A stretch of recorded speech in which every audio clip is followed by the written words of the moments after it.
Bayan, habang nagpo-process ako dito, bigla ko lang ito naisipan. May kakilala ka ba dyan na taong inggitera at inggitera? Ibulong mo sa kanya, lapitan mo. Boss, walang gamot sa taong inggit.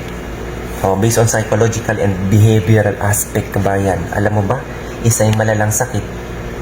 Oo, yung tipo ba na sa umpisa, sobrang tahimik lang yan. Pangiti-ngiti sa'yo, pa-smile-smile sa'yo. But at the back, kabayan, may nakatawagong inggit yan. Ang inggit, hindi yan simpleng bugso ng damdamin. Pwede yang isang sumpa na ikamatay ng respeto ng pagkatao. Totoo yan. Alam niyo, mas mahirap kaya yung kalaban ang inggit kaysa sa totoong problema. Dahil saan ka man ang problema, kabayan, pwede mong hanapan ng solusyon. Pero ang inggit, kabayan, tahimik lang yan pero nakakalason. Totoo yan. Yung tipong ika nga, ngingitian ka sa harap-harapan, gagawin ka ng maganda. Pero ito, ang inaantay nila na pwede nilang sobrang ikasaya, yung pagbagsak mo o kung kailan ka madapa. Maniwala ka dyan. Tingnan mo yung mga taong ganyan, kabayan, na punong-puno ang kanilang kalooban ng inggit. Walang focus o direksyon ng kanilang buhay. Maraming dinadaing sa kanilang kalusugan. Totoo yan. Kaya huwag po kayo mainggit, kabayan, ha? So, Cubs, alam nyo ba ang nakikita ko sa mga taong ganyan? Ito lang pansinin nyo. Lahat tayo may kanya-kanyang blessings sa buhay. Hindi po ba? Ang problema, kahit yung maliit na blessings na dumadating sa buhay nila, hindi nila na-appreciate yan. Alam mo ba kung bakit hindi nila na-appreciate?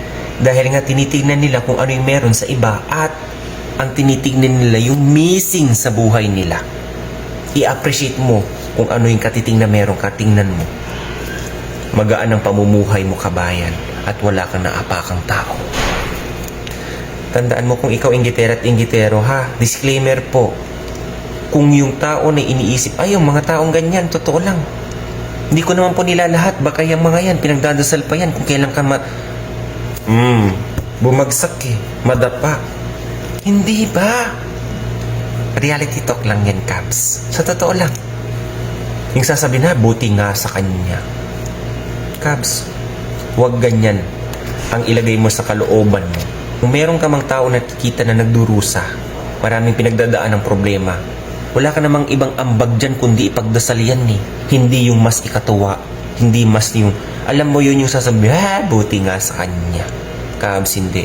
Tandaan mo, ang taong ibinababa mo ay siya namang itinataas ng Diyos yan. Maniwala ka sa hindi, kabayan.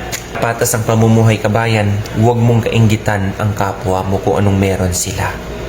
Kung yung bagay na yun meron sa kanila na material na bagay, nagkaroon sila dahil sila ay nagsumikap. Pinagtrabuhan nila yan. Ganyan din ang dapat na ilagay mo dyan sa kokote mo. Pagtrabuhan mo yan, pagtiyagaan mo, pagsipagan mo. Huwag mo silang ipagdasal sa kanilang ikakabagsak. Totoo yan, Cubs. Okay? God bless. Waalaikumsalam.